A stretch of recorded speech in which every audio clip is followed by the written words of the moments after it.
She saw a picture of us together and she was like, what the fuck is going on in Thailand? Like, is he kidnapping my son? She actually thought I was kidnapped for a while. Yeah. Remember we got that little like honeymoon suite? I lost my toothbrush and there was like nowhere to buy a toothbrush. Troy's like, you can use my toothbrush. My mom she's a rock star. Oh yeah. You know, she really raised us and she did an amazing job. That urge, that like voice in her head, like get the fuck out and go see some shit. And I went upstairs and I booked a one-way ticket to Paris. And you don't want to live in the what if. Like, what if I did that? Yeah. What if I actually just made that call? What if I actually just met that person? What if I just like jumped in? You know, you don't want to live in not a place of regret, but like that unknown of like what could have been. Moving sucks. We all know it, but it doesn't have to. True Friends Moving Company is built on professionalism, speed, and treating your stuff with care. They show up on time, they go the extra mile, and they move like your mission matters. Whether it's your first apartment, your dream home, or you're relocating your business, True Friends handles it like it's their own. And that's why I support them. Because Relentless Pursuit isn't just about going far, it's about going far with the right people. So if you've got a move coming up, you can find them at truefriendsmovingcompany.com or give them a shout at 615-240-2811. Trust True Friends. You'll be glad you did. That was a lot. Looks pretty though. Looks really nice. Still it does. You look nice. People are gonna be like, we like just met, and we're already like flirting. Found me on the street. People don't even know, dude. They don't know. We'll talk about it. Yeah, we'll talk about it. We have to talk about it.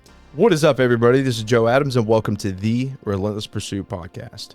What we do on this podcast is bringing guests from all different backgrounds, all different walks of life to share their journey and everything along the way that led them to where they're at today. This podcast is a reminder of what's real. Unfiltered stories, raw emotion, and the kind of human connection that can't be faked.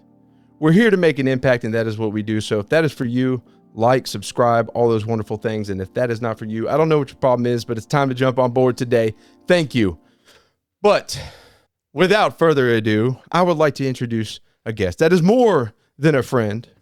We go way back into time. My good friend, Troy Hagan. Hello. Thank you for having me, buddy. Dude, so for a little bit of insight, Troy and I met back in 2017. Mm-hmm. I went to Southeast Asia for several months, and we went on. I went on a little booze cruise in this island called Koh Phi Phi. Yeah, in Thailand. Uh-huh. And with my brother Kyle. Shout out to Kyle. So I went out there with him, and we met Troy, this guy from Connecticut. And I don't know. I think I was going to give you my laptop. Or something. You caught me at it was actually the very end of my trip at that point. I'd run out of money. My phone got stolen. My laptop broke. I was literally on my last stretch of the trip. And I said, I think I had like $50 in my account. And I was like, I'm going to spend it all on this booze cruise. I'm going to blow it out, have one last day, and then I'm going to find a way to get home. And then I met you. We had baller day. We got pretty banged up. We had a good time. And at the end of the trip, you invited me along with you and Kyle the rest of the trip. You gave me your laptop, said you can get some work done, whatever you need to do. And you literally just put me under your wing. You're a complete stranger. I was a complete stranger. At 12 hours prior, I was like, my trip's over. I'm broke. I'm going home. And then I met you, and we went 3 more months? Yeah, I was like, you can have my laptop. I think I borrowed a phone and called my mom, and I was like trying to explain what was going on. She was like, "Are you okay? Are you sure? Are you sure about this?" I was like, "Yeah, this is it. This is the right move." So you're staying. Yeah. And then your mom thought I was like some sketchy guy. Yeah. Oh, totally. Yeah. She saw a picture of us together, and she was like, "What the fuck is going on in Thailand?" Like, is he kidnapping my son? She actually thought I was kidnapped for a while. Yeah. So. Oh, I think that's so freaking funny, dude. It cracks me up because I'm like, I'm a pretty nice guy. You know what I'm saying? You're a great dude. You're the best dude. You know, I get it. But then, long story short, we went to Koh Tao. We went to Koh Phangan. We went to Koh Phangan first. Half moon party. Half moon did. Do you guys still don't believe me about that snake on the beach? Remember that? No. Oh, I was running and I jumped over like a viper cobra on the beach, and you guys didn't believe me. You thought I made it up, and it made me really sad. I probably like believed you, but I was just like telling you I didn't, just to like, because it got you riled up. It did. I'm still thinking about it right now. And then we went to Kotal. Yeah. And then we got the best. dive certified. Got our advanced certs. That was killer. It was Rocktopus. Yeah. Remember a guy? Who was our guy? It wasn't Jamie. Joshua Bellingham. Bellingham. Billingham. We can find it on the gram. But yeah, that was pretty good. Yeah. Nice pull. Dude, it was so much fun, and we dove a bunch, and it was so good. It was so good. We partied with the buckets in the streets. Yeah, full of booze. Buckets in the streets, dude. We got some stories, bro. Yeah, We're not going to break into some of those. Not appropriate. I mean, they are, but at the same time, they're not, man. Just guys being dudes. Yeah, we were having a good time, and then, and then we went and dove at some other island outside of in Bali, and went to Bali for a while. Yeah, we did. We went to like Kuala Lumpur before that. We did we did Gili Tea in Bali, right? Yeah, but before that, we left Thailand and went to Kuala Lumpur, Singapore, and then Bali. And then that island, Nusa Penida, Nusa Lembongan. Remember, we got that little like honeymoon suite. We did have a honeymoon suite. I lost my toothbrush, and there was like nowhere to buy a toothbrush. Troy's like, you can use my toothbrush. I just met this dude like 2 months, like no, several weeks before, and here we are. Like I'm like using this toothbrush, and we're just like basically on a honeymoon. Yeah, literally got the honeymoon suite. I think there was a heart-shaped tub in there somewhere. Yeah, there probably was. I didn't even notice. But yeah, it was such a nice time though, man. I think it was awesome. It's really cool how, we met, and we're from like different parts of I'm from the South, you're from the North, and it just clicked, and we were just like, I don't know, man, we've had a great friendship ever since. Yeah, I mean, pretty much inseparable. I mean, it's been a minute since we've gotten together, but when we catch up, we just talk for hours. And we're so different. Yeah. But then it clicks on all cylinders. There's certain things that we just mesh perfectly on. That's the beauty in people, man. You just get to know somebody, bro. I feel like if we didn't meet in that scenario, like, would we have met? Like, will we have had the opportunity to become such good friends, right? It's like such a unique place we were in where you're open to everything and everyone, and you're just kind of taking the world in, and it kind of allowed us to like become friends so quickly. Yeah. I remember like when I'd walk down, we were in Gili Tea, your friends came and visited, and I'd walk ahead of you just a little bit, and you'd look like you were my like security detail. Yeah. Yeah, it's true. Everybody was like big. Just catted. Yeah. I was just like little pretty rich boy. Just kidding. Like, I feel so safe. Oh man, it was such a good time, bro. But like we said, like since 2017, we've been tight, and we don't stay in touch like we used to, but we got busy lives, man. Life happens. But that's the beauty of it, is that like, we can go months without talking and catch up, and it's cool. Pick it right up, like I never missed a beat. I love friendships like that, man. Yeah. A lot of people, as you grow, build expectations for you to always be there like you once were. Yeah. Even through like having a family and starting all these things, I've had people be like, you need to have more time with me. And it's like, dude, like, first of all, like my wife and daughter would like more time with me. Yeah. There's something to be said about those relationships that like you still thrive in, even if you go however long without talking. Well, it's like life changes, priorities change, and responsibilities change, families change, which is good. It's good. It's growth, right? And it's still finding the time when you can. It doesn't need to be the same that it was last year or the year before that, right? Because everything changes. But it's like when you do find your time, when it's super intentional, and like, hey, I'm going to block off 2 hours, and Joe and I are going to catch up and bullshit, and I got 3 hours in the car. Yeah. Love calling you in the car. I'm like, I'm driving. Yeah. I know we can just talk, and it's just like, it's a really nice time to chat. Yeah. Chat it up. But it's being intentional. Yeah. At that time. 110%, when man. It's like, it's definitely, it's harder. It's harder and harder to, set that time aside because life, but at the same time, we don't stop. We make it happen. Mm-hmm. Fucking love it. I love it too. And I will say too, yeah, because I've had people, and you talked about the change thing. I had somebody tell me like, you've changed, and I'm like, yeah, that's the point. I'm so glad I have. Like, I'm glad I'm not the person I was when we met. You For know, sure. that would be I'd be terrible for my wife and daughter. Like, and I wouldn't say that, but you know what I'm saying? Like, yeah, I'm glad I've changed. So Yeah, you have to change. yeah, we're crushing it, dude. And then last time I saw you was in Charleston a few years ago. Came down there, and that was a cool little time. And here we are today, bro. You're in town for what? I'm in town for the Corn Ferry Finals event. Corn Ferry. Corn Ferry Tour. So Heck?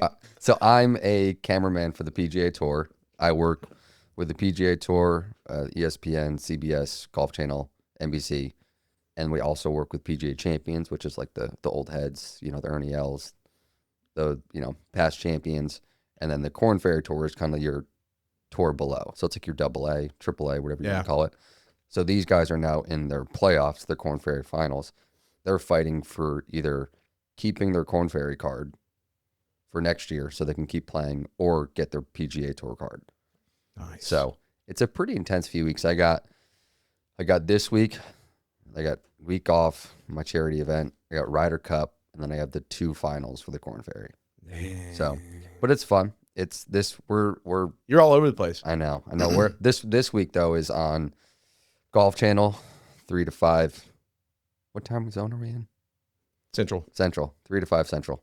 Golf Channel. Check it out. I'm gonna watch it just so hopefully I can see you. Yeah, you can see me back there. I'll be behind them. I don't know where I don't know. Golf isn't my forte thing. Yeah. It's one of those things I think I'd enjoy it if I got into it, but Yeah. I'd also be like, I can't start anything without being like very, I can't just do it for fun. I'd be like, I got to be good.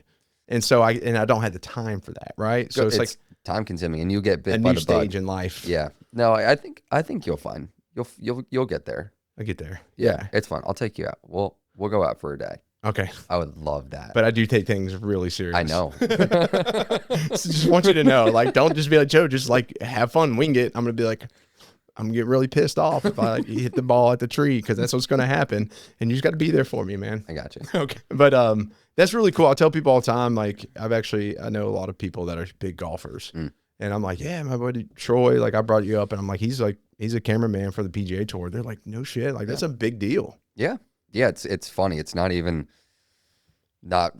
How did that happen? Yeah, so I was finance, and then we'll circle back around. Yeah. So I was finance in school. I went to College of Charleston, College of Knowledge, as they say. Wow, nice, some knowledge. And I was a real estate minor, so it was like finance, real estate. That's what I was doing. And I got in. It was my junior year of college. The Travelers Championship was in Connecticut. And I got put in a group text of being like, hey, who can fill in last minute as a camera assistant for, ESPN, whatever. I responded first and I got the job. It was like a 1 week thing. I was a local. It was like, just a fill in. Yeah. My production manager, my PM, liked me, Tiffany Laney, shout out. She got me in the biz. And I went back the next year, my senior year after school, after I graduated. And then we traveled for, I was on the road for about 8 months, maybe 8.5 months, almost 9 when I backpacked. And I came back and I was working consulting my uncle's firm. We were doing acquisitions, loan reviews, financial audits for alarm security companies. Yeah.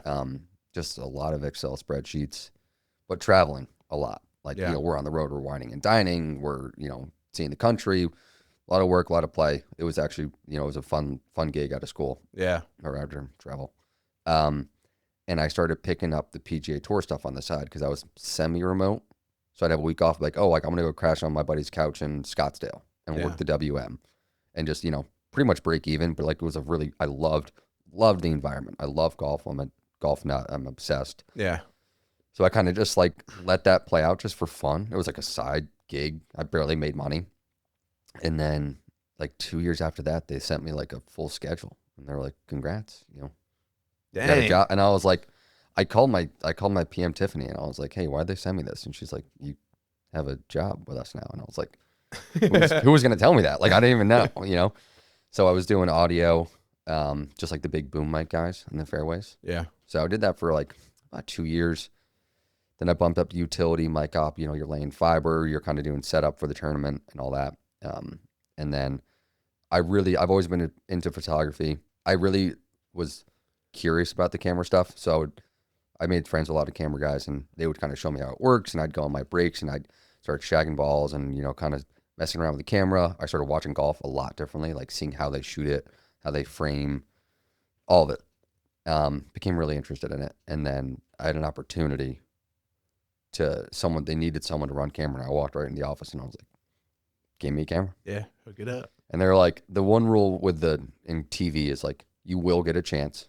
You get an opportunity. You will not get two. So don't fuck it up. Yeah, don't zoom in on like someone's butt.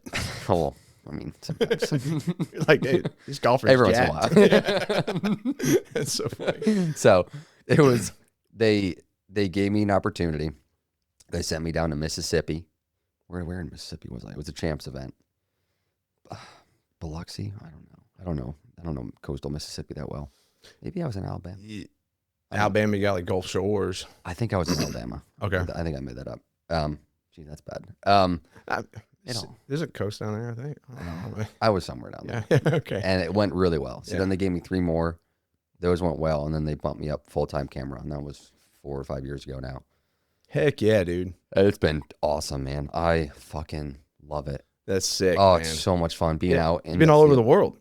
Yeah. Well, yeah, I did President's Cup in Australia for that was 2000 something. I don't even know. God, all these tournaments. Sometime in the last like 25 years. So I've done Mexico, do Canada.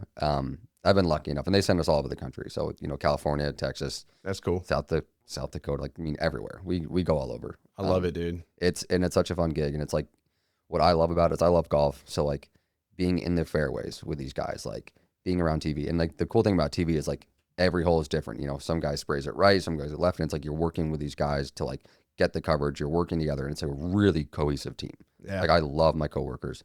Super, super low turnover. Like you got guys that have been doing this for 35, 40 years. Like positions don't open up. Yeah. It's like someone's got to like die. So you were blessed with an opportunity. It was a good time with expansion because we went from ESPN Plus. I don't know if you guys at home watch ESPN Plus, PGA Tour Live, your boy. They went from one stream to 4 streams. So they hire internally. So instead of finding outside guys, they give people in it opportunity to kind of come up. Mm-hmm. So I voiced my desire to, take a better, like higher position, move camera, and they needed people. So it was a really good timing wise. Yeah. I mean, that's timing's everything with every job, every career, right? So I got lucky there, and I did well when I got the opportunity. So heck yeah, man. Dude, I'm proud of you. Thank you. That's cool as shit. And Yeah. we're going to circle back around. I do want to say shout out to Operation Headshot, the nonprofit I'm on the board of. And that's what we do, though, because you talked about photography. And so that's what we give veterans and military spouses coming out of the military photography master classes. Really? Yeah. So we got a retreat in San Diego in October. Sick. And Nice. so I'll be going out there with a crew, and we got some veterans coming, and we're going to like take them to different areas and like Really cool. put them through these master classes. And it's spawning into some other different things, but that's like the basis of it, right? But it's really cool because it gives you, it's cool to see someone else's, like a bunch of different people's, how they take pictures. Yes. Like that's the cool thing about their photography. eye, how they see it. Yeah, they could be taking pictures of the same thing, but it's all going to be different. That's what's so You know what I'm saying? And it's a Yeah. beautiful thing, and I think it gives them purpose, man. Like finding purpose out of the after the military for veterans is a big deal. Yeah. That transition's hard for a lot of people. So yeah, No, I I'm thought you'd curious on appreciate that. Yeah, no, it's really cool. And what type of stuff do you have them like? Is it like super broad, like here's a camera, go have fun kind of thing? Or is it like, hey, we're shooting this type of stuff, we're shooting landscapes, we're shooting portraits, we're doing this type of stuff, let's see how you do it? It varies. Yeah. There's going to be some more landscape stuff, but then there's going to be some city stuff and, Yeah. and whatnot. I'm newly on the board, so this is going to be my first retreat with it. And Exciting. I'll be seeing it firsthand, so I can Oh, cool. explain it a little bit better yeah. after the No, experience. man. that's really cool. Yeah. That's a cool thing you're doing. Yeah, I appreciate it. Back to you. So, Troy, Yes. outside of golf, what does life look like? Just real briefly, what does life look like for you today? Spiritually, emotionally, career-wise. Career-wise, because we're on that topic right now. So I do real estate full time Okay. as well. So I'm a busy little boy.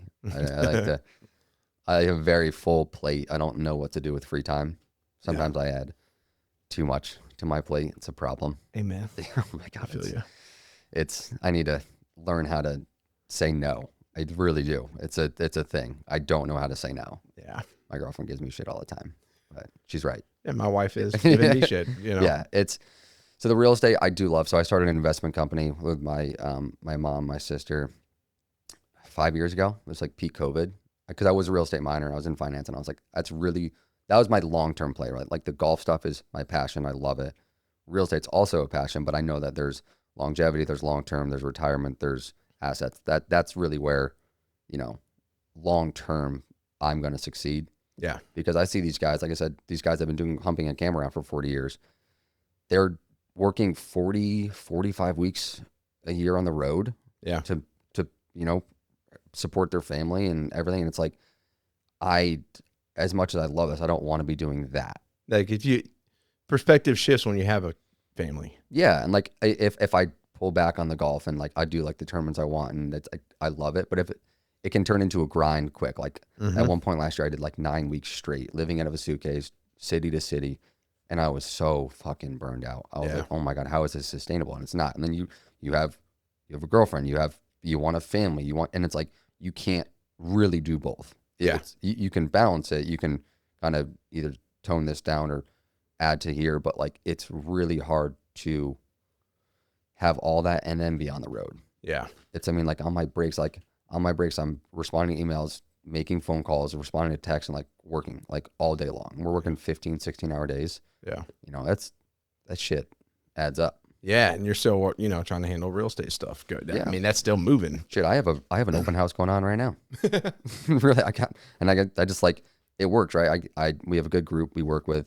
Hey, I someone who can fill in, pay you whatever for your time, help me out. Yeah. So like, it's having those connections to like make that work, but like constantly being motivated and like active on that shit is grind. Yeah. I feel, dude, trust me, I feel you. Yeah. But you're doing it. Yeah. And then one day, like for me, I couldn't imagine, for some of these guys traveling like that, because I mean, hell, I'm going away for a weekend in October, to San Diego. And I'm like, dude, I got to leave my family. Like what? Yeah. That's hard for me. You know what I'm saying? Like I love being with my family. And so, I'm traveling 20 to 25 weeks a year just for work, just for the tour, for golf. So like, a couple weeks ago, like I don't have a free weekend until October 20th. Yeah. And it's like, that's just, I'll have a few months off. I'll have a section of time where I have my off season. But a lot of people, they go into NFL, they go into MLB, and I'm like, I need to be home. Yeah, for sure. Of course. I need that time. You got your boundary. Yeah. And for personally, like, what else? So new relationship, well, newish. My girl, Liz, she's great. Hey, Liz. Hopefully she's listening at some point. No, she's amazing. Yeah. We met in December at it was a Christmas party that we both crashed, mutual friends. It was like a, corporate Christmas party. Started hanging out there, and is there mistletoe? I don't know if there was. It was pretty dark. Imaginary one. Yes. But yeah, no, it was funny because I tried to get in your number. We talked the whole night. Met her. We talked for like 2 or 3 hours. The crew went somewhere else. We like little snuck out, went to a separate bar, and just like hung out the whole night. Sweet. And she wouldn't give me her phone number, and she said, "You have to come find me tomorrow night." And she gave me a time and a place, and I was like, "Okay, got it." Groomers 8 p.m. Nice. So I was like, I was gonna be cool. I was like, let me show up like a little late. I showed up like really late, like 10, thinking I'm gonna like roll in, fashionably late. She wasn't even there yet. She showed up at 11. So I just stood outside for an hour. It was like a private party, so I couldn't get in. I was just like sitting on the sidewalk for an hour. That's so funny, dude. Yeah. So then she got there, and we spent the whole night together, and it was just, it initially just clicked like right away. Hell yeah. Ever spend all day painting only to end up with more paint on yourself than your walls? Don't do that again. Call Fresh Coat Painting Services, the #1 paint crew located right here in Middle Tennessee. And hey, if paint happens to get on your car, no worries. Head on over to Lake and Land Detailing to get it sparkling clean, and you might as well even get a ceramic coat on it. Now, after a long day, you'll probably need a boost. That's where Protein Snack Shop comes in. High protein, guilt-free snacks to keep you going strong. And to finish it all off, treat yourself at Speakeasy Aesthetics. Because self-care isn't optional, it's essential. For more information on any of these amazing businesses, check out the links below. So my current project is this landscaping, hardscaping job I'm doing at my condo building. So I'm president of the HOA in my building. We have 3 units in a 16-unit building, and the back area is like, it was like overgrown, like just really super neglected. And I was like, fuck it, like I'm gonna make this a dope space. I'm gonna put the money in. We had some money in the HOA, but I had to do it on Facebook because like it would have been like probably like a $40,000 or $50,000 job, like laying like a 300 square foot flagstone patio and like outdoor shower, like building pergolas, grill, all this stuff. Yeah. And fire pit. And it's been like all my free time has been put to that, which I don't have. Yeah. I'm like probably neglecting some duties to like, but it's like, it's funny because like running used to be like, clear my head. Yeah. I need to like, now this is like, I go out back and it's like, just get dirty for like 3-4 hours, just roll around in the dirt. That's cool. Oh, it's been really rewarding, and like seeing the progress, like a tangible progress you're seeing every day. Yeah.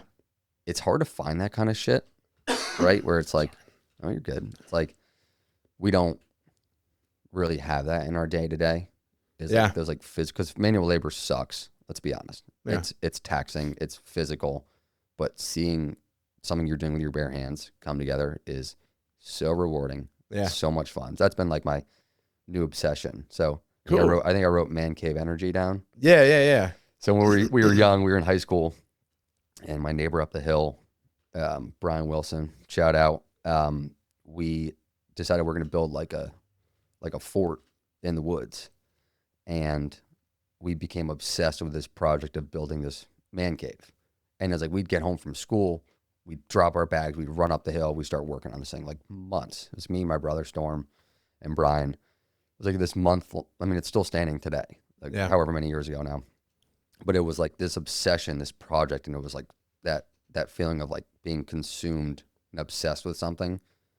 Yeah. It's hard to find that. And I always try to find your man cave energy, like find something that gives you that motivation and that obsession. And so like, I keep that like that man cave energy. It's like that obsession with like building that man cave. And I feel like this is the first time in a minute, like a side project, I've felt that. That's cool, man. And it's like, it was fun to find that again. Cause it's been really fun. Take us back to little Troy. Troy, where are you from? I know this, but tell the audience where you're from. Where do you hail from? I hail. Talk about a little bit about childhood stuff, maybe some influences into who you are today. Yeah. We're going to lead it to where you're at currently. Yeah. So from Madison, Connecticut, I grew up in a beautiful little town on the shoreline in Connecticut. I was very lucky to grow up where I did. Yeah. My dad has a house painting business. He's done very well with it for 30 years, 35 years. But yeah, we grew up in a big family. So I had 2 older sisters, Chelsea, Sydney. I have a twin brother, Storm. Yeah. And then little brother, Quinn. So we had a busy Quinn. We'll get to Quinn. we had a busy household growing up, which was fun. We had like 2 or 3 years between my 2 sisters and I. And I think my mom, she had my sister Chelsea at 22. Yeah. And us at 28, if I have that math. So we had a busy house, and I was always just running. Yeah. Like I was like Storm would be in the kitchen, just sitting down playing with his food, 2 or 3 years old. And my mom would have to put a bell on the door because I would just walk out the front door. I'd get in my little cozy coop, those little red and yellow little things, and I would just take off. Yeah. And I'd just be like 3 neighborhoods down, just like rolling around, pushing myself around. There was a constant thing of like me wanting to like go explore. Yeah. I was always like, there's something, I want to go see it. I want to go do it. Which makes sense. It makes a lot of sense. There's some things that definitely line up with that, like the travel and all that kind of stuff. But we had a good childhood. We had a really good place we grew up. My mom she's a rock star. Oh yeah. You know, she really raised us, and she did an amazing job. She's is she 40 years sober, 37, 38 years sober now? Beautiful. Yeah, she's a rock star. She does CrossFit every morning at 5 a.m. Yeah. She's a psycho in the best way possible. I love it. No, it's awesome. So she's our person for sure. Heck yeah. Yeah, we had a good time. Yeah. Growing up. Yeah, she seems like an amazing woman. I hope to meet her one of these days. No, absolutely. Yeah. Yeah, that'd be fun. That'd be cool as shit. Yeah. I got to get up to Connecticut. Yeah. One day. It's going to happen. I know. We'll make it happen. I'm going to bring the family.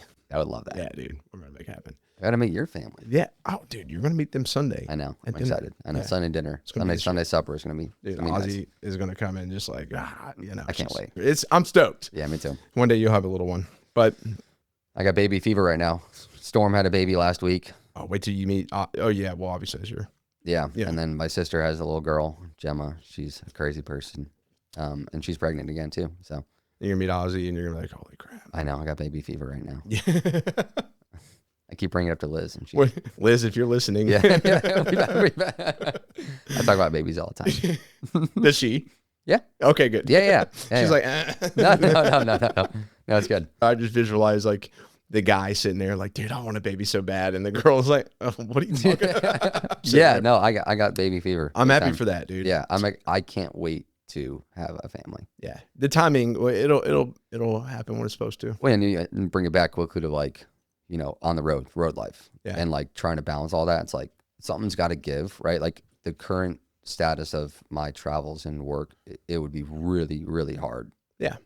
To do that. So it's like maybe something shifts, something changes, but you'll figure that out when the time comes, right? Yeah, all the time. Well, so working through childhood, are you still? So is everybody still really close? Yeah. Yeah. You were just like running all over the place. I assume playing like some sports or whatever. All the sports. I mean, I played. It's funny. My mom always said it's like it was almost a curse how good I was at all the things I wanted to do. Yeah. Because I couldn't decide. I played. Oh. I know. It sounds like such a douchey I'm thing cursed at how good I am. Yeah, I know. I know. It's such a douchey thing to say, but it's honest. It was. I could play all the sports. I could do anything and I want to do all of it. Yeah. So I was trying to play like 4 or 5 different sports, and it's like it's really hard to do that, right? And then that was also like why I don't think I really like became exceptional at one, because I would try to give time to all of them, right? Because then it's like if the one person's like that one golfer, that one tennis player, that one basketball player, if that's like their life and they devote it, like that's why they become so great. It's because it's time. Yeah. Right? It's time in where it's like I was trying to do so many different things. Yeah. And it's hard. You can't become actually what the phrase they say, jack of all trades, master of none. Yeah. But the full phrase is jack of all trades, master of none is oftentimes better than a master of one. Dude, I mean, and I'm right there with you. Yeah. Yeah, I think it's good. I mean, there's something to be said about being like mastering one skill. Yeah, and it's amazing. But I also think, if you can like crush it at several different ones, I mean, for sure. It's like such a full plate. And actually Liz just wrote a book recently. I can't remember the name of it. It was like comparing like Tiger Woods and Federer. Yeah. Of how like Tiger was like golf from the second he could walk forever, and that's why he became the best. But then Federer was doing all these different things. He was doing this to this to this, and he was ping-ponging, bouncing around.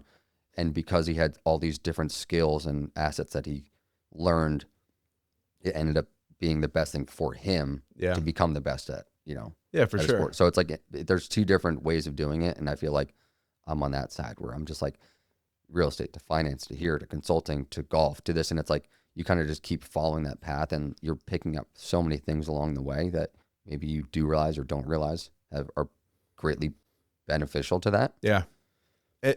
For me, I think about like, I mean, being an entrepreneur, right? Wearing every hat, like, you have to adapt. Yes. So you have to learn, you have to become a jack of all trades. Like you like learning editing, and you doing all these certain things and like learning all these different skills. Yeah. because you have to. Yeah, because you have to, but it's Yeah. really cool. You know what I'm saying? So Yeah. I find it to be massively beneficial. Yeah. So I totally relate to that. And, you know, in my way too. What would you say, are there any like key moments in your childhood that play into who you are today? Outside of, you know, obviously being surrounded by a beautiful family and, you know, the opportunities with that and, you know, that dynamic, but I don't know if there's anything particular from like an early age that like shaped me or changed me. I feel like I found a lot of that later on. you just had like you had a, you had a good life. It was a good life. Like You're I said, blessed with a great, you know, I was blessed with that. I could play other sports. We could travel. We could do this. I had, good family at home and like good support system. So like I was able to explore all these different avenues and meet all these people and give these, put myself in a lot of cool scenarios, but I feel like I had a hard time finding that thing for a while, where I feel like it was even like in high school, like I felt like I didn't fit in a way. Yeah.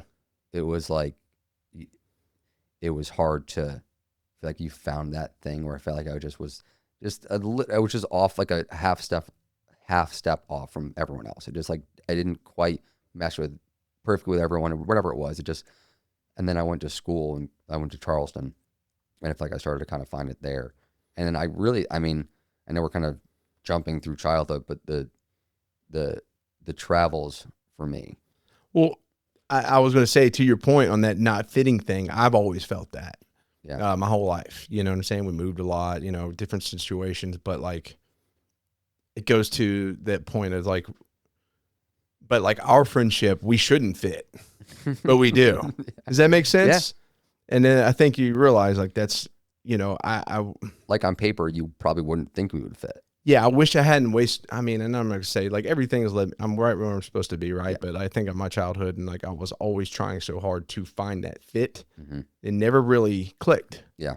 But then fast forward to now, I think it's a beautiful thing because now I have the opportunity to click with anybody. Yeah. And so it works out because if you fit yourself into a mold, well, what if that mold's like your mold for the rest of your life? Yeah. You don't break away from that. Well, that's the thing. It's like. So not fitting. Like there's two reactions to that. It's like I don't fit, but everyone else is doing this thing. So like I guess this is what I'm supposed to do, right? I'm just gonna fall in line and do this and get the job and do the thing that's like they say that's the trajectory of what I should be doing. Or you say there's that voice in the back of your head that's saying, nope, this isn't it. Keep looking. Yeah. Keep searching. And I feel like being really open. Pay attention to that. Being really open to opportunities, and sure. like saying, see, it's funny. And I'd say I don't know how to say no, but because I've said yes so much, it's brought me so many good things in my life. Like just like jumping in, being like, I don't know what the fuck I'm doing or where this is going to take me. I'm going to see what happens. I'm going to see. Yeah. Like not being afraid of not having the answer and not knowing where it's going to land you. Yeah. And then just being open to that. That's scary. Taking a jump, taking a leap, and it's like, it's hard to do, and I feel like I don't know how many people really do it, right? But being able to know that it's okay to not have the answers and still say yes and move forward. Dude, it was like going into the documentary and stuff. Like I've done some content stuff for other people, but this is a pretty big deal for a huge corporation, right? Yeah, and I said yes, I'm like, hell yeah. But like the doors that can open up from what I know is going to be a successful thing. Yeah. Like that's huge. Right. Yeah. But I just said yes. Like, oh yeah, I got this shit. You got to have that confidence. Yeah. Like, it's like training a client, right? Like if you constantly cater to the same client, then you never grow outside of that. Yeah. So say you get someone that's like a basketball player coming in.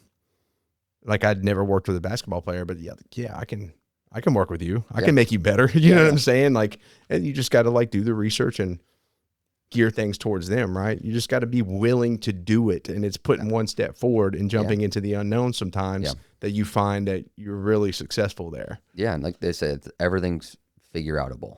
I don't know if that's a word, but you can figure. I don't know who said that, but I agree. Yeah. arbitrary person. I'm gonna post a like portrait of you put it on my page and just put like in quotations like everything's figure outable. It is, right? And it's like it's not that hard. Like it's intimidating as fuck, but it's also like at the end of the day, like you truly can just figure everything out. And when you realize that a lot of people also don't know what the fuck they're doing, the realization of like no one has it figured out. Yeah, you're never going to have it figured out. No. So it's like, but I feel like when you're going into that, you're like, oh my God, look at these professionals. Like they have this and this. And it's like, it's very intimidating. Oh, they must have it all. It's like, no, they don't. When I told you about like, you know, Andy Frisella and some of these arms, the only thing they have on me is time. That's the only difference. So give me like, I've got time. So I'm going to keep going. You know what I'm saying? No, and it's amazing what you can accomplish. Like just a shout out to Pete Alberti, 1% every day. Just, 1%, get better, learn 1%. Yeah. Keep rolling. It's like, and then you put your head down for a while and you look up and you're like, oh, look how far along we are. As you go forward, you build so much confidence you don't even realize. And, I'm thinking about like the situations I told you I'm like facing, those would be very intimidating to some people, but me, I'm like, let's go, baby. Yeah. I've got this shit. Yeah. Take it head on. Just like you're willing to step into that unknown and to put those steps forward and have that confidence there. And just like anything that kind of comes at you, you're just like, I mean, I've stepped into some crazy spaces before at a place where I haven't grown as much. So yeah, just keep going, baby. Yeah. And it's funny, like whenever like you run into those scenarios, I'm like, give me 2 hours. Let me sit down. Give me a pen, give me a paper. Let me just sit down for 2 hours and just like work through it. And that's like small things, big things, whatever it is. Just like you give me some time to think. Yeah. We'll come up with a solution. Hell yeah. Figure out. And then we at least figure out that first step. Yeah. Hell yeah, man. Dude, that was great. Yeah. I totally went off the segue of like your journey, but this is the kind of shit that I love talking about. Yeah. You know what I'm saying? But I do want to dive back into that and we'll circle back around to all this. Yeah. So, after high school and all that stuff, right? Obviously big changes when you go to college. So you go from, Connecticut, you have your life there. It's beautiful. Yeah. You didn't fit, but that full circle that's played out into who you are today. So going into college, that's obviously a huge shift. Talk about some influences there and, life at the time. Well, it's funny. I actually, I don't know if I tell a lot of people this. I actually didn't really get into college. So I really fucked off in high school. Like, same. Like, smart kid in good classes, didn't apply myself. I didn't really like the classes. It was just like, I'm going to play sports and have fun. Yeah. And I had a really shitty GPA. I luckily did well enough on I did well on my ACTs and SATs. So, like, show that I'm not a complete dumbass, right? So I was like, I had something to be like, hey, he's not a total idiot. But I really wanted to go to school in Florida because like I couldn't go West Coast. My parents told me, but I was like, I'm gonna get as far away as I can. I'm gonna go travel. So I went to Florida, and we were on this just like college tour trip with my dad, like the places I applied to. And then pretty much like on this trip, I found out like I didn't get into these schools that I was like looking at, and we happened to be at Stetson University down in DeLand. And I found out I didn't get in, and I requested a meeting with the dean because I was there, and I went and me and him sat down for however long it was, and I convinced him to let me into the school. Like literally, I was just like, I truly, I blacked out. Like I don't even know what I said to him, but at the end of the day, like I literally got into the school. So that was my only option. So I literally like went to Stetson. I picture you like sitting with the dean, but like, hey, can we switch spots? Let me know. I'll walk you through this. And he just like, you're sitting at his desk. Here's the thing. You're like, that's so freaking awesome. Yeah. So I love it. Yeah. So that was luckily, I had an opportunity, and I really did well freshman year where I got my grades up, and I transferred to Charleston because I really wanted to go to Charleston. Didn't get in, surprise. And, I was like, okay, like fucking, pull your bootstraps up and like figure it out. So that's what I did. Sweet. So that was a tough year because I didn't like the school at all. It was really small. It wasn't a fit for me, but I didn't have options. Let's hope the dean's not listening because he's going to let that bastard in. Yeah, that's a fucking idiot. So it was like, okay, like this is your bed, like sleep in it. Like, Yeah. like figure it out. Own it. Yeah. So I did. And, you know, it was a good year of learning, and like, you got to figure it out and step up. And it was a good accomplishment there to be like, okay, like I can apply myself. I can do this. I can get my grades up. I can do well. And then I went to Charleston, did finance, did real estate, did well there, you know, and it all, you know, not a standard route, but ended up working out. Yeah, for sure. You know? Oh yeah, dude. Yeah. That's pretty cool, man. Yeah. I didn't know that about you. I don't really I thought you went straight to college in Charleston. No, but I don't really share that story a lot. You don't really share it a lot? Well, I mean, like, I got nothing. I mean, yeah, like why? Yeah, I know. I don't like tell people are like, where'd you go to school? Well, actually, I couldn't get into school. They're like, okay, dude, this went way too far. But that, I mean, I would have done that. I'm like, well, this is my life, right? Like, I talk with people in depth like this. So when I meet people, I'm just like, Lydia's like, you share so much. And I'm like, I don't know how not to. Yeah, that's because that's you. Yeah, it's just me, you know, and I've embraced it. What are some key moments maybe in, obviously I'd say that like that first year is a key moment because it showed you that you can apply, all you got to do is apply yourself and you can be successful, right? Yeah. And so I think that's a huge turning point for you. I'm sure you would probably agree maybe. Yeah, no, for sure. Cause it's like I think when I was younger, like I could get away with not studying, not practicing, not doing shit. Cause I could just do it. Just get by. Yeah. Just get, I don't know, it was good enough or it was fine. And then you realize like, okay, that stops now. That doesn't work here anymore. So like you need to learn a new skill set. You need to learn how to adapt and put your head down, put the time in. Yeah. You know, and I think that was a really big, you know, turning point there of like, this is the only way out. It's funny that there's actually only one real class from that school. Actually, probably the best class I ever took in college in general was this public speaking class. Cause I was so fucking bad and scared of public speaking. Yeah. Like terrified. And you'd go into class and you'd be like, okay, y'all have 15 minutes to write a 3-minute speech that you're going to do in front of everyone. Yeah. And you had to sit there and like, you're just, you know, foot to the fire, figure it out. And it was forcing you to get over this. I enjoyed that class at MTSU. Yeah. So good. Yeah. And it's scary, but it's scary of what? Who gives a fuck? You know, it's like, what are you scared of? Like, you're just people, just kids in front of you, you know? Yeah. So, like, I think learning that, like, okay, like, this isn't that intimidating, right? Like, learning, like, being comfortable, like, talking and being comfortable being uncomfortable. Yeah. That's the best thing I took. And then you can apply that to anything, right? Like, hell yeah. Like living in that space of like, I'm out of my comfort zone. Comfort is a slow death. Yes. How do I function here? How do I push forward when I'm not feeling the best? I'm not feeling confident. I'm not feeling like I have it figured out. How do I take that next step forward? Instead of just being like shutting down, like, I don't want this anymore, you know? Yeah. You learn how to thrive in like chaos, right? Mm-hmm. And to me, I think that's such a superpower, right? Like people, okay, you get comfortable, but like when a storm arises, they lose their shit. Yeah. But you like, you know, as you force yourself into discomfort, you know, you're like, oh, okay. I've been through plenty of those. Like you just walk through it and you realize you're good, dude. It might bang you up a little bit. Get on the other side. Oh, there's another one. Okay. Let's see what I can discover there. For sure. Like the fear of failure or the unknown holds a lot of people back. Yeah. It's scary. It is terrifying. But God, when you get to the other side, you're like, shit. And you look back and you're like, dude, that thing did not kill me. Yeah. I'm good. Like, so happy I did it. Yeah. And learning that process has been applied to so many different things. Yeah. You know, yeah, dude. I love it. I took a public speaking class too. And like by the end of it, I was nervous, of course, but at the end of it, it was like we had to do like a speech to like, you know, you could be the president or, you know, addressing America or something. So I was Frodo after the ring was destroyed. So I was like, oh, like talking like a hobbit. And I was like, I pointed at my professor and I was like, oh, Gandalf and your wisdom, you know.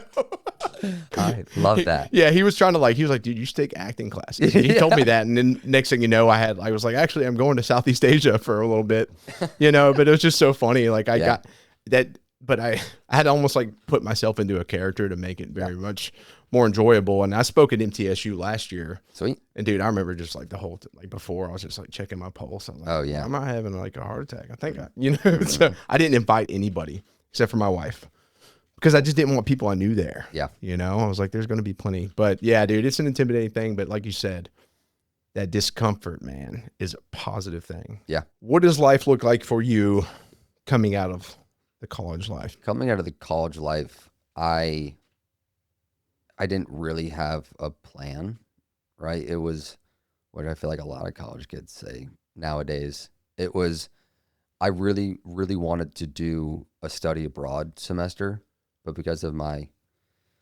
start to college and the transfer, I lost credits and I wouldn't have graduated on time if I did like a junior year semester, just as the credits just weren't going to apply. Yeah. So that's where the travels bug kind of seed was planted. Okay. Of like, okay, like I want to go, I really need to travel. Like that urge, that like voice in your head, like get the fuck out and go see some shit. Yeah.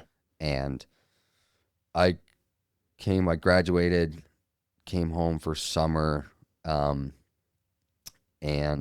I actually had got a job offer at New York Life in Charleston. So I was like, cool, like, good company, I could be in Charleston, like sounds fine, right? Sounds like a decent starting point. And then it was just like, no, this is not it. Yeah. And I turned it down. I tell my mom I was traveling, and she was like, "What are you talking about?" She was like, "You take the job. Like you graduated. That's the next step." And I was like, "Oh, well, maybe not for me." And I went upstairs and I booked a one-way ticket to Paris. And I came downstairs and told her, and we didn't talk for a few days. She was pretty upset. Yeah. And she didn't, but she didn't get it. She had never done anything like that. It wasn't like a common thing with my friends or like people we knew or family. So it was like very much out of left field. And that's when the travel started. And I didn't know how long I was going for, what my plan was. I literally was like, I'm just going over there and we're going to see what happens. And then I made my way through Europe and a little bit of Africa. And then I got over to Asia. And I went for 9 months, 8.5 months.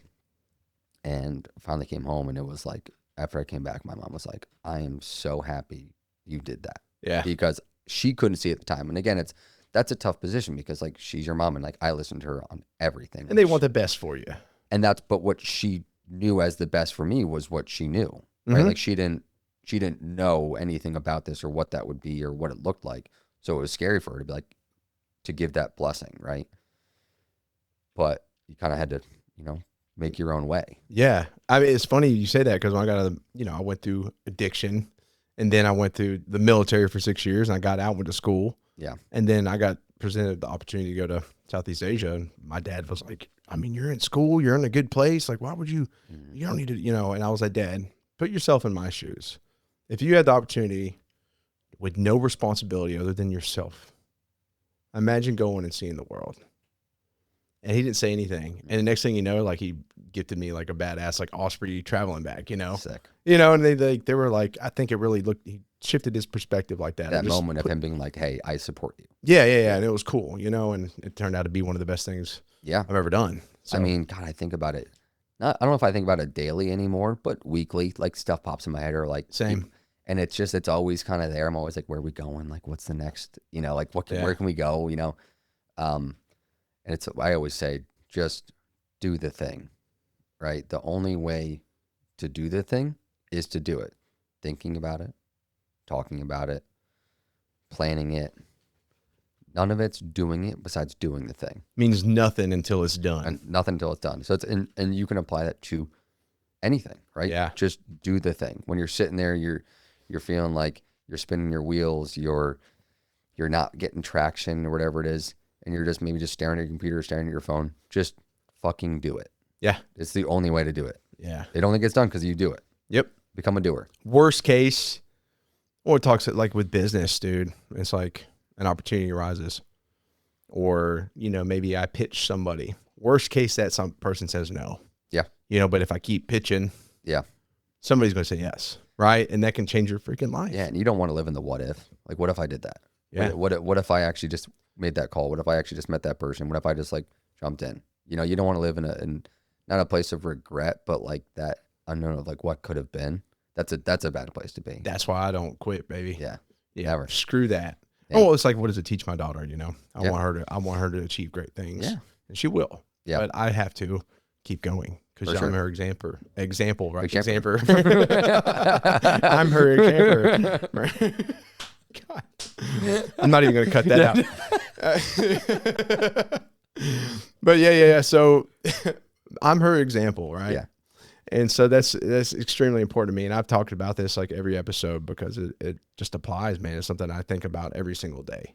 One, and something I'm sure like how your kids, they see everything you do. Yeah. Even if they don't show it right away or say it, like they see everything, and they are just a mirror image of you and the person you are and the vibes and energy you give out. And it's like they're just a sponge. You know, I saw it a lot with my niece Gemma with Chelsea, and like she would just start to do random things that Chelsea would be doing around the kitchen. Yeah. And it's just like just random stuff, just like they always work out at home, and like she would just go over and start like picking up kettlebells and shit. And you're like, oh, this is what they're doing. I should do it. Dude, it's crazy you say that. And I'm like, oh, I feel so bad, but my daughter dropped the F-bomb. No.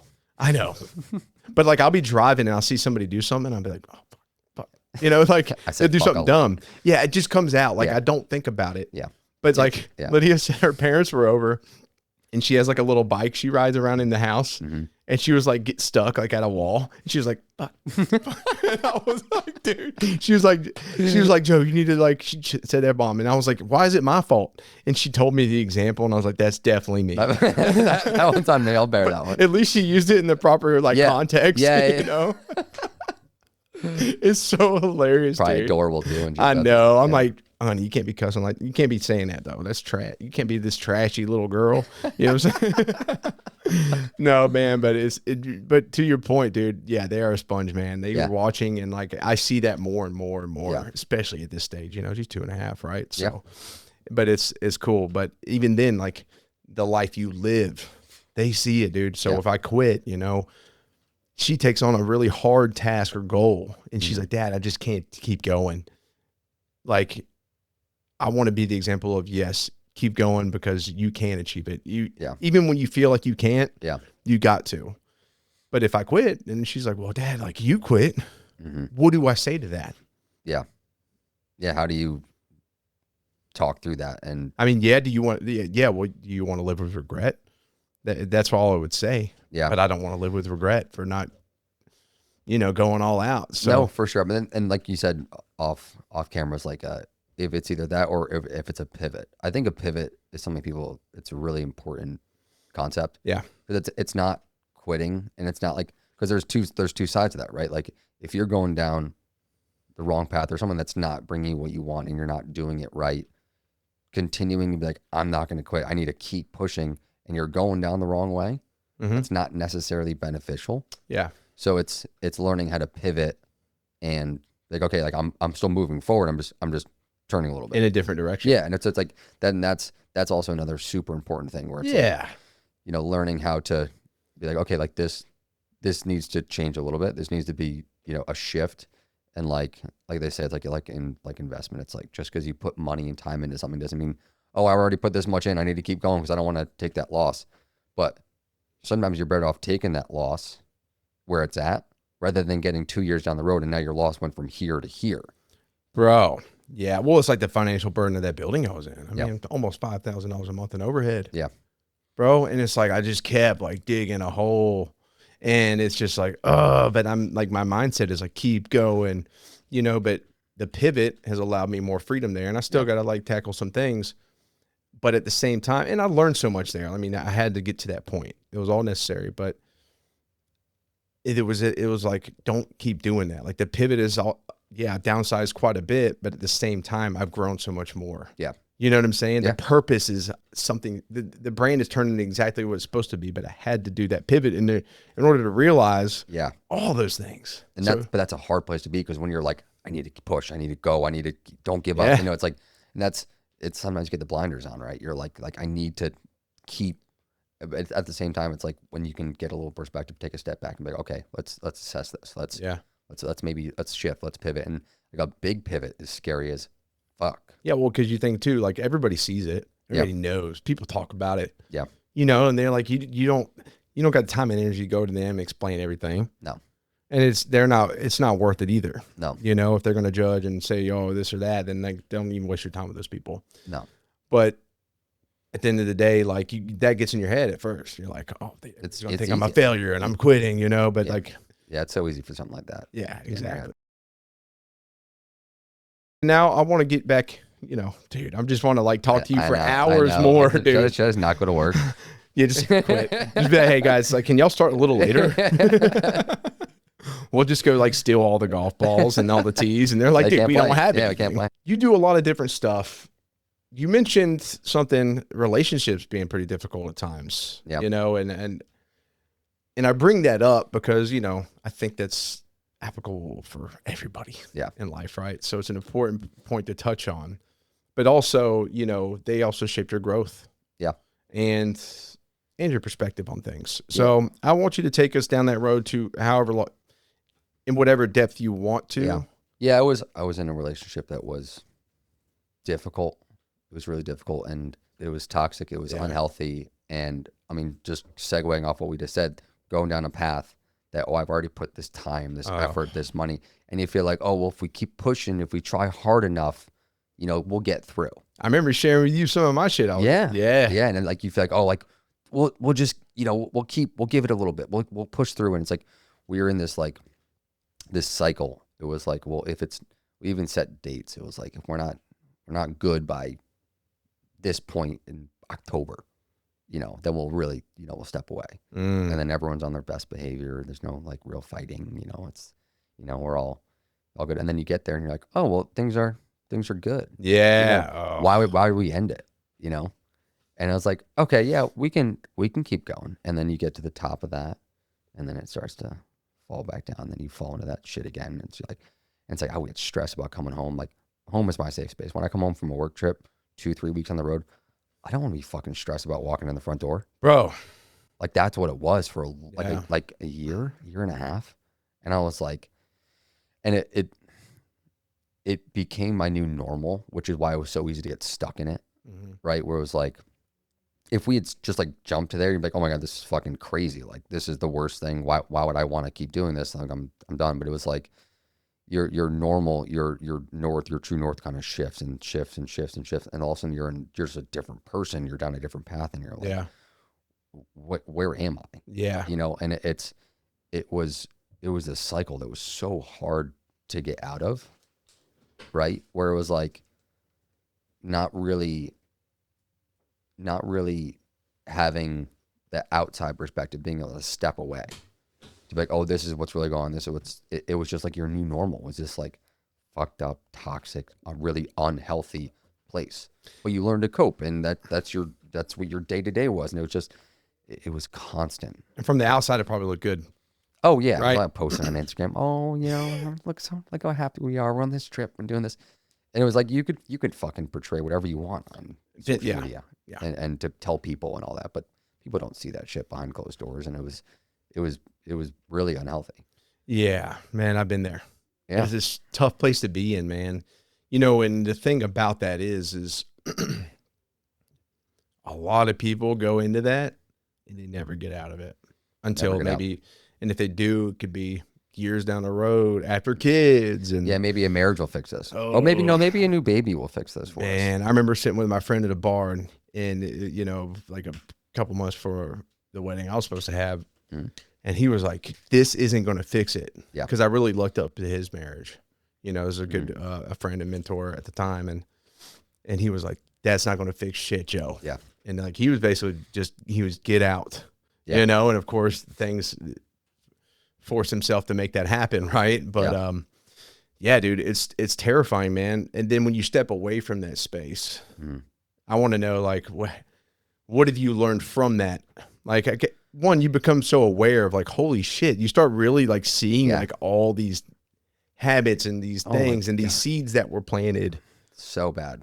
And it was the initial getting out was huge adjustment. Starting over was scary, right? You're like, your long term was with someone, you're thinking like, I have to restart, I have to go meet someone. Flips upside down. Yeah, and it's like everything just kind of goes away in a second, and a lot of internal perspective, a lot of like, dude, I would like every night I would go to the beach at like, I don't know, like 1, 2 in the morning.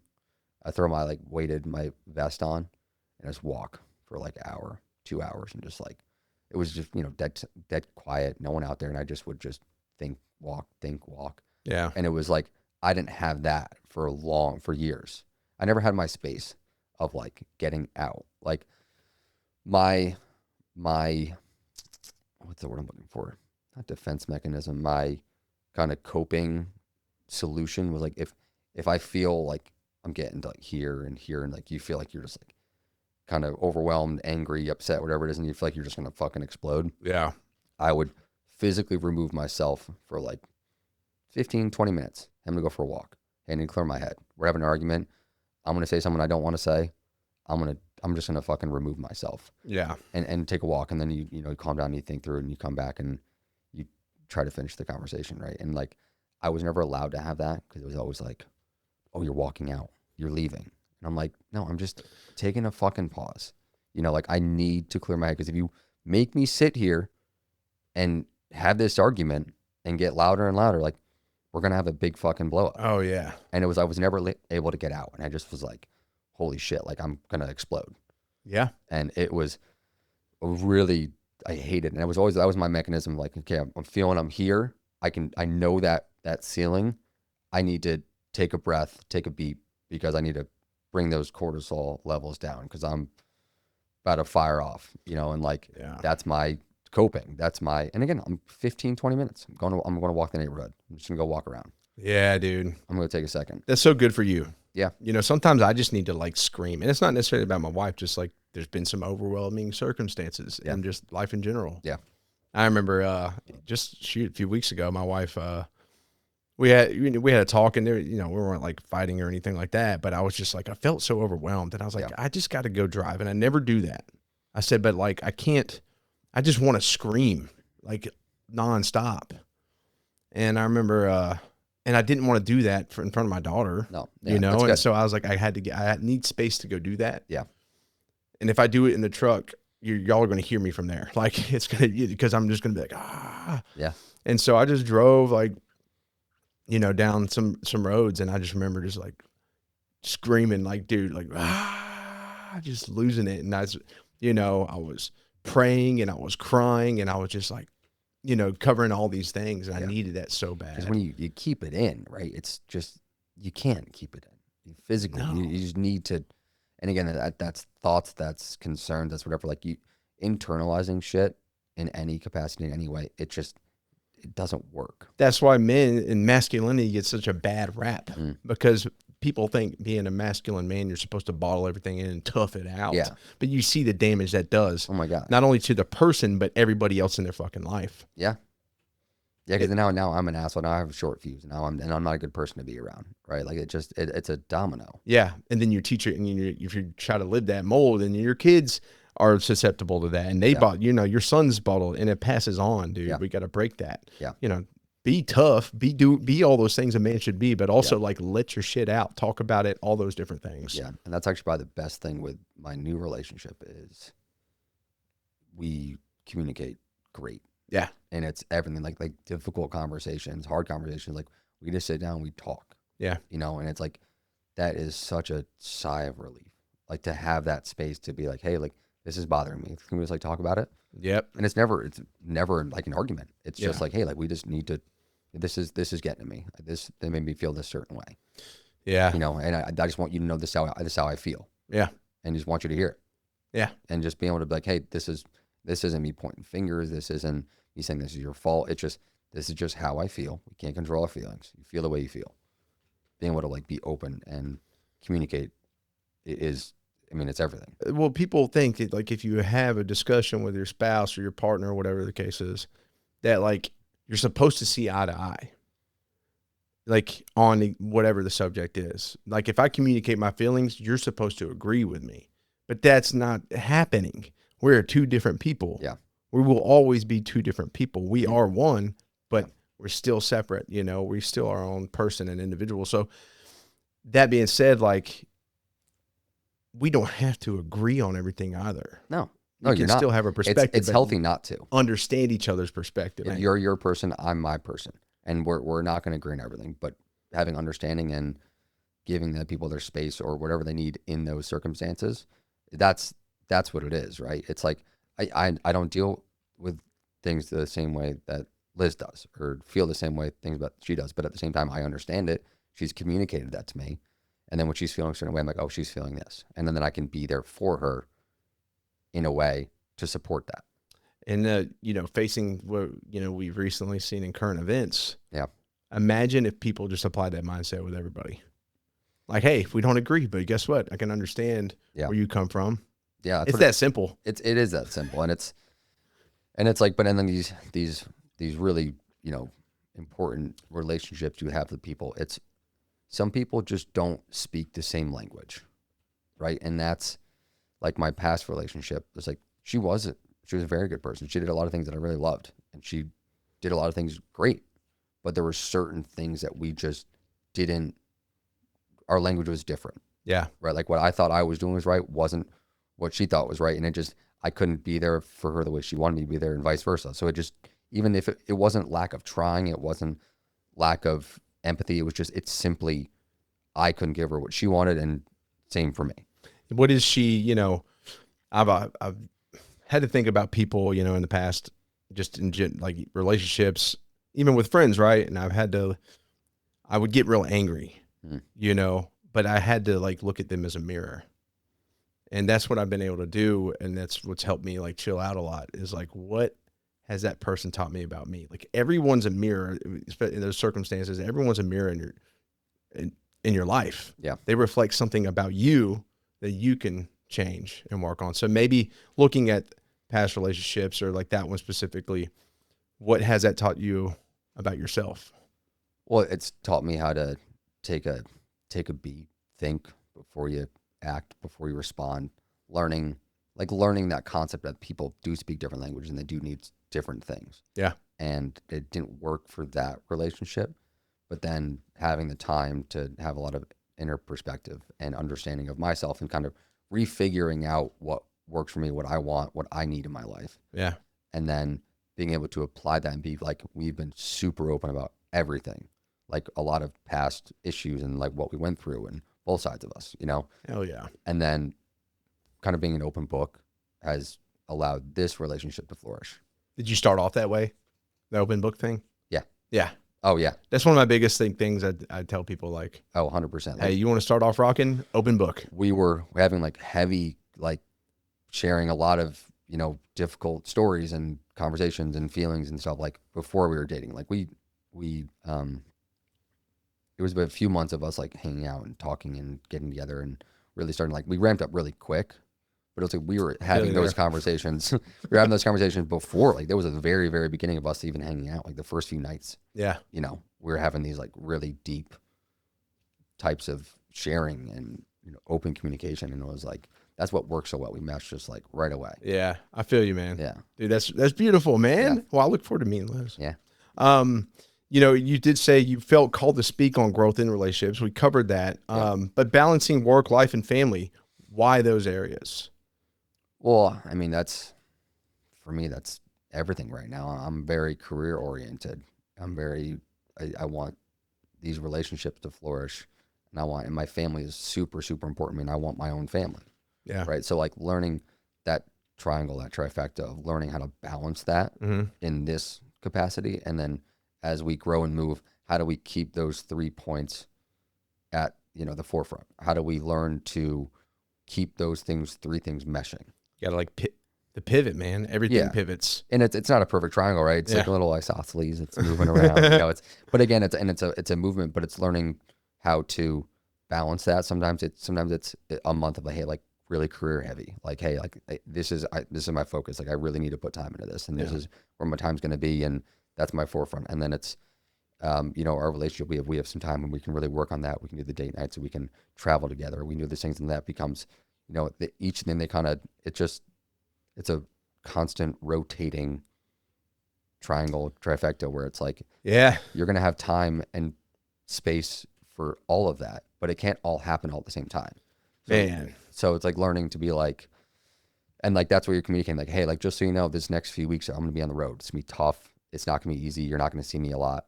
And my communication might not be great, but I acknowledge that. And I want you to know that I'm not ignoring you. Yeah. I'm not, disregarding you. But at the same time, like when I have time, I'm going to call you. I'm going to FaceTime you. We're going to make that happen. 100%. So like I was like, we had started dating right before I left for Australia. I did like a month in Australia at the beginning of the year. It was a golf trip. It was sick. Yeah. It was fucking awesome. Oh yeah. Yeah. And she was like, are you sure you want to like start dating? Like, it was like, I think the night I was leaving, we like had that conversation. And I was like, yeah, absolutely. That trip was like, okay, this works, because like we were calling it like 30 minutes here and there. I'm sending her pictures, sending her texts. I'm like, phone barely works over there kind of thing. So it's like learning how to make that work and communicating ahead of time. Like, hey, this is what it's going to be. Yeah. And we're going to make it work. We're going to find the time when we have the time. And, let's work through that. And it worked amazing. Yeah, and I love that, man, because it sounds like such a positive thing, dude. Yeah. And when that is positive, dude, the rest of your life thrives. Because you need that to be your fucking rock, your space, your base, your foundation. If your home life sucks, everything else is going to be rocky too, it's so dude. fucking hard, bro. And then you're trying to work and you're consumed by shit at home, and and then anything you do, and then you realize that then you're not giving yourself to the places you need to because you're consumed by shit going on the week before. And then all of a sudden you realize like, I'm not present. I'm not being the person I want to be. Yes. I'm not the person that people want to be around me.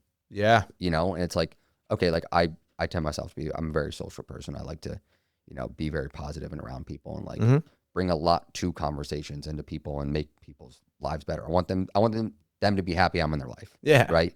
I feel you. So like when you're not that person because you have so much external stuff going on, you're like, okay, that's a problem. Yeah. And like the home life could be the biggest factor there. Yeah. A lot of the time. Typically right? it is. Yeah, for sure. Because if that's not working, man, that's just it's a slippery slope. I think people have a skewed idea of balance. You get people that are like, find balance, or like, it's about balance, bro. Or then you got other guys on the other side that are grind. No balance. There is no balance. And I'm like, no, dude, the balance is how you create it. Yeah. The balance in my life is 5 hours of sleep a night. This amount of time. 5 hours? Yeah. That's my average. You're not joking. Sometimes I get a good 5.5, 6. Yeah. But the balance in my life is that. Yeah. I got my family and I train at least this many days a week. That balance is created though. But balance is going to shift at a certain point in my life. I got to send tasks to other people, like editing and stuff. So I can maybe get a little bit more sleep, right? Well, that balance stays the same, but you have to create it and be intentional about what that balance looks like. Very intentional. And know and listen to yourself. Listen to that voice in your head being like, okay, like this, like that wouldn't work for me. Like your balance isn't my balance. Yeah. Right. And like, but learning that about yourself, and you're constantly thinking, growing, changing in the right ways to be like, okay, like give a little here, take a little there, like this. Yeah. I've kind of neglected this, let me shift a little bit. Yeah. Eventually I want to sleep a little bit more. Yeah. You know what I'm saying? So eventually I take one of the weights and put them in that little tray. Yeah. And there's only so many pieces of the pie, right? Yeah. There's only so many cuts. There's only so many hours in the day. Yep. Where it's like, maybe this is a bigger piece, and then you kind of cut that piece down a little bit, and then you push it over here. Not everybody's 24 hours are the same, bro. No. God, you know what I'm saying? So all our lives are different, man. And there are not enough hours in the day. Yeah. And I think wish there was more time. What that takes is just stepping away from like looking at other people's lives and looking at your life and what can you do with it to make it the best. Yeah. Well, especially when stuff isn't working. Yeah. Okay. Why isn't it working? Let me take a day. Let me take 2 days. Let me take a week. What here isn't working? What part of this equation isn't mathing out? Yeah, exactly. I'm like, that time I was giving for this, you know what? I really don't need that.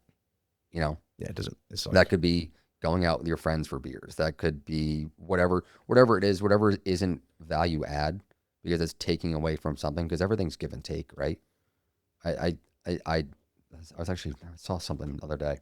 It was like, it's all give and take of like, you go out with your friends, you have a fun night, that's a positive habit. Now you're taking away from that next morning, the next day, because you're going to be, so it's where do you give and take from? I've had to tell friends like, listen, I love you and I want, let's stay in touch, let's chat. But like right now, like time wise, I don't have anything else to give.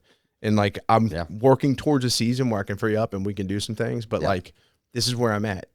And I just got to be strict. I'm being forward about it. Like, but don't have expectations of us to hang out all the time because you communicate that, right? Because again, if you do that, like, hey, I was forthright. This is where I'm at, versus if you just go dark and they're like, why isn't Joe calling me? What's his deal? I thought we were friends. Yeah. But it's like, but if you're like, hey, like this is just where I'm at, like I can't do this shit anymore. If you communicate, it solves fucking so many damn problems. Bro. And then even you hear people talk about it, but they don't, like communication's key. You hear it so much. Yeah. But like, no, real communication, just telling somebody what you think isn't really getting down to it. Like raw communication and actually aligning it's not being afraid of the reaction, right? I feel like that was a problem I used to have, was like, I'd be afraid of the fight. Oh my God. Yes. Right. I know this is going to be bad. I don't want to do it. So we're just not going to do it yet. I'll do it, but I'm not going to do it yet. It's like not doing the thing, right? You're not doing the thing. So you just let it sit. And then something that was small that would have been fine is now not fine. Because it built up and the time got longer since. Exactly. And it's just learning that you having the conversation, regardless of how difficult or how hard it is or whatever it is, whatever the reaction is going to be, you have the conversation now, you communicate, and then you move forward together. Mm-hmm. That's what it's all about. Yeah. Dude, I freaking love that. And I'm like so upset we don't have any more time. You didn't think in a million years this would be what you're doing. You're editing, you're having a podcast, you're pursuing this. And it's like, that's why life is so cool. Because it's like, you couldn't have predicted this, but that's saying yes to this, yes to this, yes to this. And you thought you were going to end up here. And now you're here. Yeah. And you're like, oh shit. Like this wasn't on my fucking radar at all. Right? It's so fucking awesome. Yeah. Life is cool as shit. It is cool. And it's like being open to the change. Like the tattoo actually got here after after we backpacked. Mm-hmm. It was one of those, like, I didn't know. It was one of those, like, what am I doing in my life? Like, where am I? I'm in Asia. Like, fucking, I have no plan. And I had a conversation with someone who was like, it's beautiful to never know. Like, embrace the unknown. Yes. And it was just like you don't have to have the answers. You don't have to know where you're going to end up. You don't have to see the, end of the rainbow, right? But it's like, just open up the door. That makes you present. Yeah. Very intentional. Hell yeah, Troy. Man, is there anything else, we got a few more minutes. Is there anything else you want to touch on before you roll out? I don't know. I feel like we've covered a lot of topics. Is there anything on my little questionnaire we haven't touched on? Dude, I mean, I wanted to, there's so many questions. I know. It's like, we could do a 7-hour podcast. Yeah. Well, one day we'll do it. We'll get you back in here. Yeah. You'll be back in Tennessee. Yeah, for sure. You're going to bring Liz back. Yeah. That'd be cool. Yeah, I'd love that. Yeah. We'll go like do some hikes and shit. Yeah. We have a cool trip planning. We planned a cool trip coming up. What's that? Her and I, we're doing Tokyo, Thailand, Vietnam, Amsterdam over like Christmas, New Year's. Son of a gun. I know. It's pretty sick. We're working on it, mapped it out. We're going to go to Argentina next year. Fuck, dude, I love South America. I did Colombia earlier this year. Yeah. Dude, South America is where it's at. I'd say I went to Patagonia, Chile, right? Yeah. So I want to go to Argentina side, and there's some cities I want to hit out and like make it this thing. We want to be outdoors, man. Oh, yeah. The Andes, dude.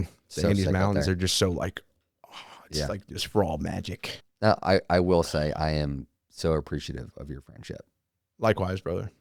Yeah, man. It's pretty cool. It is really cool. It's amazing what we've been able to keep, and the memories we made, and the journeys that we've both been on. They're very different. Yeah. And then to be here 8 years later, is it 8 years? It's about. And still rocking and rolling hard. Isn't that crazy? Yeah, it's cool. I love seeing you in your element, doing your thing, and pursuing your stuff. Dude, thank you so much for that, first of all. Yeah, you're badass. Yeah, I appreciate it. Dude, Troy, likewise, man. I fucking love you, man. Love you, dog. And it's just so cool because like people are going to be able to see the energy here. Yeah. Like that friendship, it very much is a powerful bond we have. Yeah. And I don't even know what to call it, other than it's just like, it's one of a kind, man. Yeah. And I appreciate that about us. Yeah. And so let's keep that rolling, man. There's a lot ahead. I know, we will. A lot ahead for us, dude. No, for sure. Troy, final question. Mm-hmm. What is your relentless pursuit? Ooh, my relentless pursuit. Just continuing to be the best person I can be, right? And just being the person that people want to be around, they want to have in their life. I want to everyone to think that they're a better person because I was in their life, right? And be able to bring value to people. Like, I'm an act of service person. Yeah. Like, I am just, always, and it's like constantly pursuing. It's like, how do I keep pursuing that? How do I keep giving to my community? How do I keep giving to my family and my relationships and the people that, like, how do I keep being a value add for them? I want to make them better. Like, there's nothing that makes me happier than, like, friends and family and, like, people, like, doing good. Yeah. Like, when I hear people, like, are successful and they, like, got something worked out, and, like, I'm so happy for them. Yeah. It's the best feeling. Hell yeah. And it's like, and if there was any part of me that helped them get there, awesome. Servant leadership, bro. It's cool. I love that, man. I'm proud of you. And that's a beautiful, relentless pursuit. And I have no doubts that has the impact you have in other people's lives. And just, you're going to keep it rolling. Appreciate you, bud. Hey, Troy, man. This was an amazing time. That concludes it for this episode. Yeah, I'm stoked to get it out there in a couple weeks. And, well, I guess I'm stoked it's out there now. Oh, boy. Anyways, I'm all over the place. I'm just so, I don't know what to do. Where I put my hands. Yeah. But anyways, Troy, I freaking love you, bro. And it's just been a powerful time. Love you, buddy. Love you, buddy. All right, guys. Until next time. Peace. This isn't just a podcast. This is my life's work. In a world full of noise, debate, filters, and artificial content, this platform is real. It's raw. It's human. Every episode, we dive deep into stories that matter. Pain, purpose, transformation. We're here to give people a voice, speak truth, and connect through something deeper than algorithms. And we're growing fast. We've already reached over 20 million views across all platforms, with an audience that is loyal, engaged, and passionate about this show because it speaks to the soul. If your business or brand believes in authenticity, if you value marketing through something that reflects your values and aligns with real impact, then this is your opportunity. Sponsorship isn't just support, it's fuel. It's how I keep this mission alive. It's how I continue to shine light on powerful, untold stories that need to be heard. If you want to reach people, not just through metrics, but through their hearts, their minds, and purpose, let's partner. Let's build something that matters.